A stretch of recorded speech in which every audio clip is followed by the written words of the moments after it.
Jonas! Jonas! Parle, Seigneur, ton serviteur écoute. Lève-toi, va à Ninive, la grande ville païenne, et proclame que sa méchanceté est montée jusqu'à moi. Oh, alors ça, non, pas du tout. Le Seigneur est un Dieu tendre et miséricordieux, lent à la colère et plein d'amour, renonçant au châtiment. Si je dis ça aux Ninivites, et que Dieu ne les punit pas, c'est moi qui passerai pour un faux prophète, et je serai lapidé. Hop, Ninive est à l'est, je pars à l'ouest. Je vais prendre le bateau pour aller dans la ville de Saint-Paul.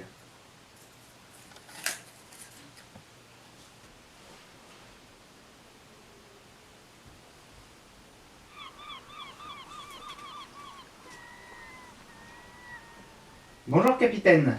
Combien pour aller jusqu'à Tars? Alors ça vous fera une pièce d'or, de l'encens et 3000 en matelot. Top là. Allons-y, embarquons. Larguez les amarres.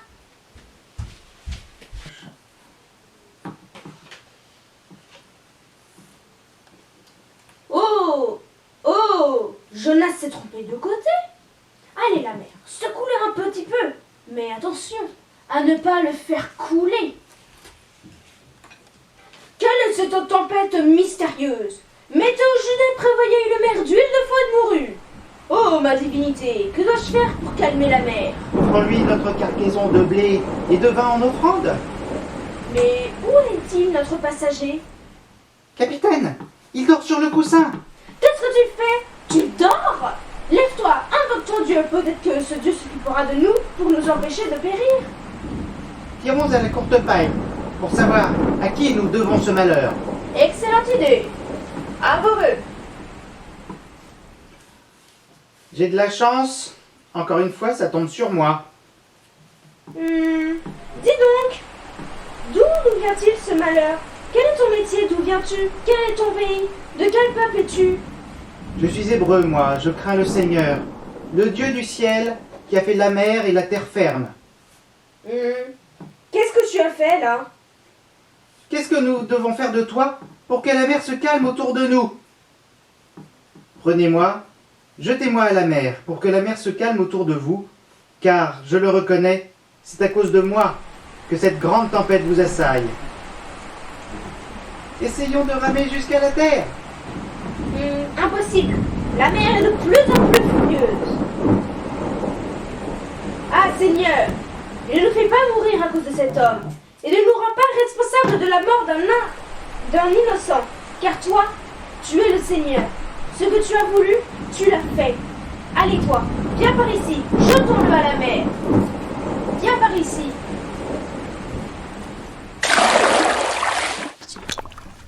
Oh, capitaine, regardez, la mer s'est calmée. Nous avons bien fait.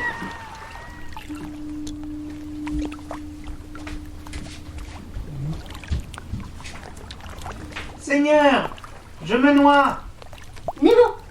Nemo, prends Jonas et mets-le à l'abri.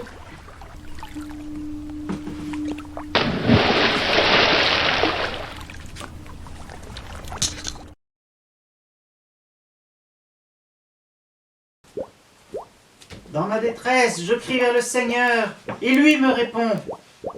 Du ventre des enfers, je t'appelle. Tu écoutes ma voix. Tu m'as jeté au plus profond du cœur des mers, et le flot m'a cerné. Tes ondes et tes vagues, ensemble, ont passé sur moi. Et je dis, me voici rejeté de devant tes yeux. Pourrais-je revoir encore ton temple saint? Les eaux m'ont assailli jusqu'à l'âme. L'abîme m'a cerné. Les algues m'enveloppent la tête. Les cendres... Seigneur, je ne dors plus avec cet homme qui prie jour et nuit dans mon ventre. Peux-tu faire quelque chose pour le faire taire? Que je puisse enfin me reposer? Nemo, j'ai entendu la prière de Jonas. Dépose-le sur la terre ferme. Hop! Fin du voyage!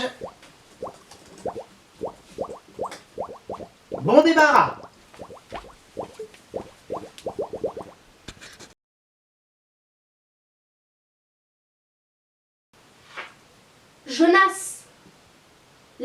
toi. Va à Ninive, la grande ville païenne. Proclame le message que je te donne sur elle. J'y vais, j'y vais.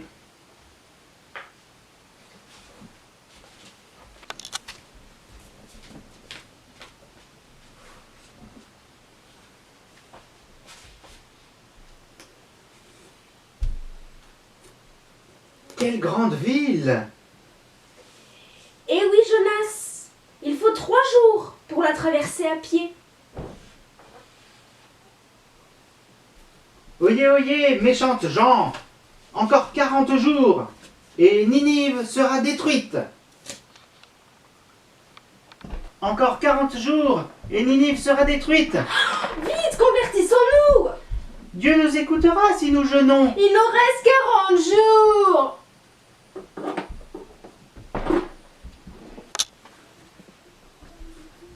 Puis-je, par les fenêtres de mon palais?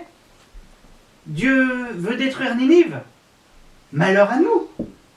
Il faut faire quelque chose.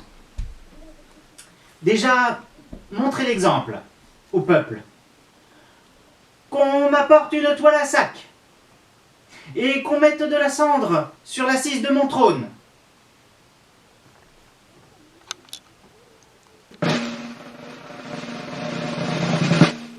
Publiez ce message dans tous les journaux de la ville. Hommes et bêtes, gros et petits bétails ne goûteront à rien, ne mangeront pas et ne boiront pas. Hommes et bêtes, on se couvrira de toile à sac, on criera vers Dieu de toute sa force. Chacun se détournera de sa conduite mauvaise et de ses actes de violence. Qui sait si Dieu ne se ravisera pas et ne se repentira pas, s'il ne reviendra pas de l'ardeur de sa colère, et alors nous ne périrons pas. Ce sont de bons Ninévites. Ce sont de bons Ninévites. Dites à l'ange exterminateur que je lui donne 2 mois de congé.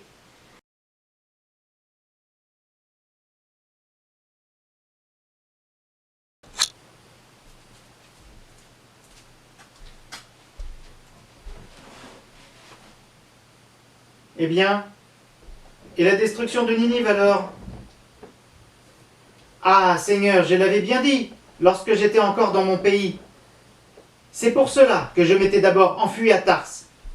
Je savais bien que tu es un Dieu tendre et miséricordieux, lent à la colère et plein d'amour, renonçant au châtiment. Eh bien, Seigneur, prends ma vie. Mieux vaut pour moi mourir que vivre. As-tu vraiment raison de te mettre en colère? Oui, et je boude.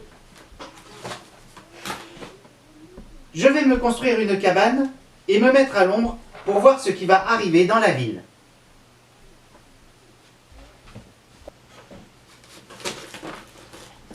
Petit Ricin deviendra grand, pourvu que je lui donne vie. Pousse bien ici pour protéger Jonas du soleil, avec tes belles feuilles dont tu as le secret. Ah, de l'ombre! Que c'est agréable! Je suis bien heureux que ce ricin ait poussé ici. Allez, petit ver, à toi. Pique ce ricin et bon appétit.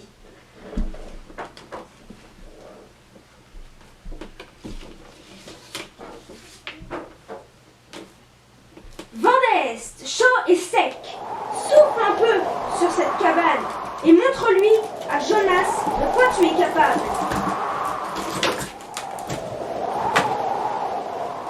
Quelle chaleur! Et ce soleil est insupportable. Sans ma casquette, je suis cuit. Seigneur, mieux vaut pour moi mourir que vivre. As-tu vraiment raison de te mettre en colère au sujet de ce ricin? Oui, j'ai bien raison de me mettre en colère, jusqu'à souhaiter la mort avec une insolation pareille. Je n'ai plus l'ombre du ricin, qu'il repose en paix. Et le fort vent d'Est a abattu ma cabane.